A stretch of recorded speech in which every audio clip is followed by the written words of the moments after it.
œuvrer à ramener le Gabon sur les rails de la démocratie pluraliste et l'état de droit après le coup d'État du 30 août qui a sonné le glas du régime Ali Bongo.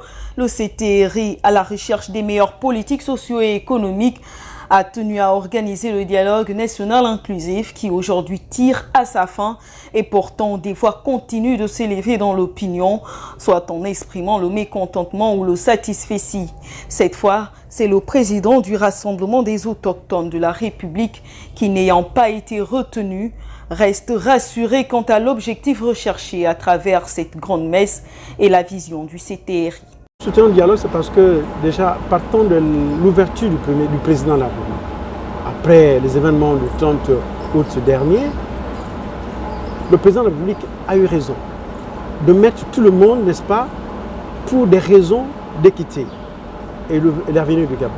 Alors nous soutenons parce que nous pensons que le chef d'État a su comprendre et c'était le moment, après tant d'années passées entre un désarroi politico-social, et qu'aujourd'hui, nous ne pouvons pas mettre, n'est-ce pas, ces idées au tapis et puis prendre en raison ce qui n'est pas bien. Ce sont plusieurs commissions et sous-commissions qui ont été ici mises en place, regroupant experts, politiques et sociétés civiles, recherchant l'amélioration des conditions de vie des populations et une meilleure gestion des affaires publiques.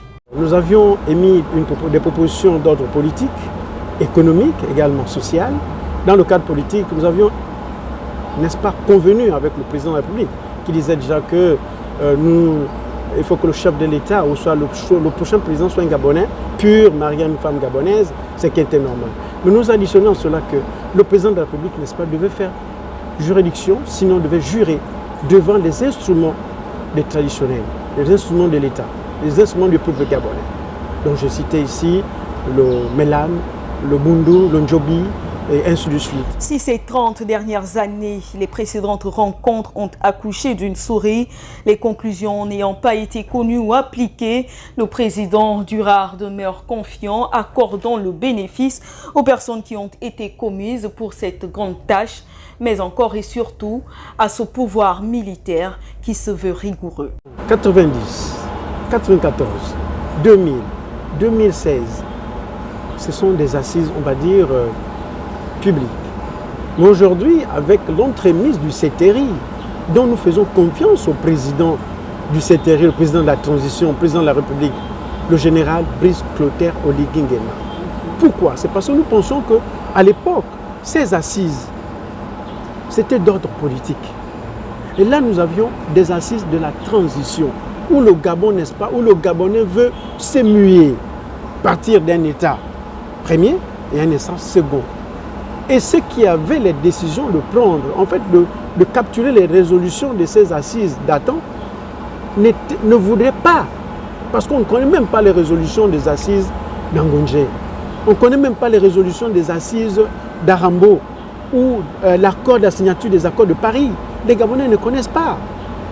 Aujourd'hui, nous avions confiance parce que c'est le CTRI qui est aux commandes. Et étant donné que le CTRI est aux commandes, nous avions la clairvoyance de comprendre que demain ou après-demain, ces résolutions seront applicables parce que nous faisons confiance au général Brice Clotaire Oligui Nguema. Pourquoi nous faisons confiance? Parce que c'est un homme de loi. Parce que nous pensons qu'avec lui, il y a un cheminement, n'est-ce pas, déjà pavoisé, lequel où tous les Gabonais regardent à l'horizon que nous devions arriver. Les compilations des données livrées à l'examen de la plénière générale de ce dialogue national inclusif sont très attendues. C'est du moins ce qui ressort du bien qui transpire de la volonté populaire.